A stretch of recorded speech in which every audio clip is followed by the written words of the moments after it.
반갑습니다. 한국공인회계사 지한송 회계사입니다. 오늘은 영화 마진콜에 대한 이야기를 해볼까 합니다.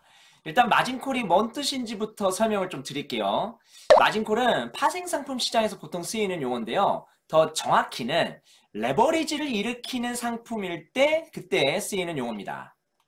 한번 예를 들어 보겠습니다. 우리가 주식을 살 때 10,000원짜리 주식이 있으면 10,000원을 전부 지불하고 사죠. 그런데 파생상품은 거래대금의 10에서 20% 정도만 내고도 그걸 살 수가 있습니다. 그러니까 10,000원짜리 상품을 일단 1,000원만 내고 살 수 있다는 겁니다. 그때 이 1,000원을 증거금이라고 부르죠. 그러다가 이 10,000원짜리 자산의 가격이 9,000원으로 1,000원만큼 떨어지면 그만큼 증거금이 감소합니다. 그럼 내가 1,000원 가지고 있던 증거금이 0원이 되니까 이 증거금이 바닥나 버리죠. 이렇게 증거금이 부족해지면 10,000원짜리 상품을 대신 사준 사람이 해당 거래를 유지하기 위해서 증거금을 추가로 내라고 독촉하는데 이걸 마진콜이라고 부릅니다. 마치 보증금 내고 월세로 살다가 월세 못 내면 보증금이 깎이잖아요. 계속 깎이다가 집주인이 보증금을 채워달라고 요구할 수도 있잖아요. 이게 마진콜과 같은 원리입니다. 우리가 보통 파생상품이 위험하다 하는데 사실 파생상품 자체가 위험한 건 아닙니다. 안전한 파생상품도 분명 존재합니다. 위험한 건 파생상품이 아니라 바로 이 증거금 제도입니다. 이 증거금 제도가 파생상품을 굉장히 위험하게 만드는 겁니다. 굉장히 큰 레버리지를 일으키거든요.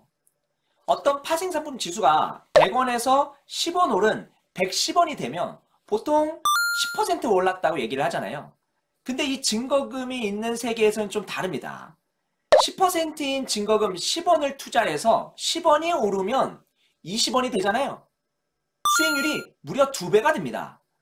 반대로 100원짜리가 90원이 되면 10원의 증거금이 0원이 되니까 수익률은 마이너스 100%가 되고요. 사실 이게 바로 증거금 제도의 무서운 거거든요. 자, 이제 영화 마진콜 이야기로 가보도록 하겠습니다.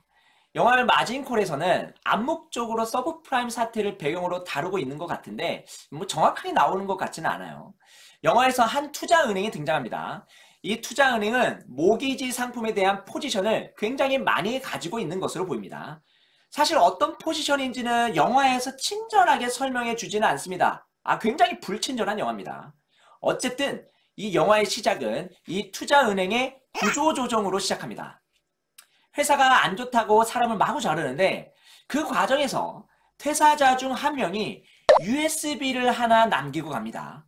그 USB에는 이 회사가 가지고 있는 채권, 즉 모기지론을 기반으로 한 상품의 가치가 엄청나게 폭락할 것이라는 것을 말해줍니다. 남아있던 직원 중에서 일을 안 직원이 상사에게 이걸 보고하고 결국 회장까지 그 늦은 밤 시간에 등장해서 밤샘 회의를 합니다.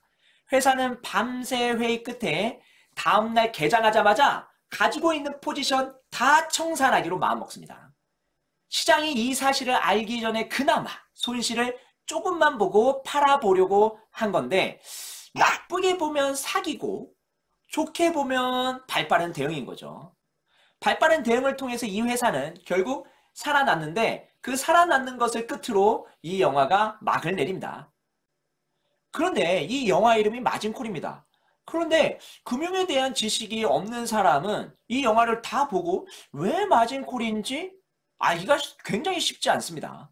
제가 왜 이 영화 이름이 마진콜인지 설명을 드리고 마치도록 하겠습니다.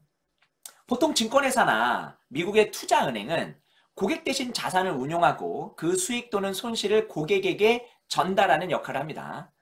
고객은 증거금을 내고 그 자산을 보유하고 그에 대한 대가로 일정 수수료를 증권회사에게 지불합니다. 그러니까 증권회사랑 이런 거래도 가능하다는 거예요. 100만 원짜리 자산을 10만 원만 증권회사에 주고 증권회사가 100만 원어치의 증권을 매입하는 구조를 만든다는 거죠. 그런데 이 100만 원이 90만 원이 된다면 증권회사는 고객에게 증거금을 더 내라고 하는데 이를 마진콜이라고 부릅니다. 그런데 만약에 해당 증권이 50만 원이 될 것으로 예상한다면요. 고객 입장에서는 그 마진콜에 응대를 안 할 것이 불보듯 뻔하고 그럼 증권회사는 가지고 있는 증권에서 50만 원을 손실 보고 그 다음에 고객에서 받은 증거금 10만 원을 보존받아서 40만 원의 손실을 보게 되거든요. 이런 구조로 가게 되면 증권회사는 그 증권의 가격이 급락하게 될 때 엄청나게 손실을 보게 된다는 겁니다. 영화는 과연 월스트리트의 돈이 어떻게 움직이는가를 보여줍니다. 정말 피도 눈물도 없는, 정의라고는 단 1도 없는 자본주의의 무서움을 보여주는 영화입니다. 영화는 불친절한데 단조롭습니다. 자본시장에 대한 큰 이해도 필요 없이 볼 수가 있습니다. 오히려 이해하려고 노력하면 설명이 불친절하니까 영화가 재미없을 수도 있고요.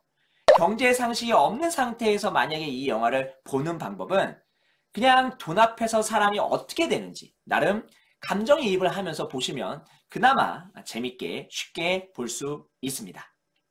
사실 이 영화의 모든 인물이 결국 돈 앞에 무릎을 꿇게 되지만요.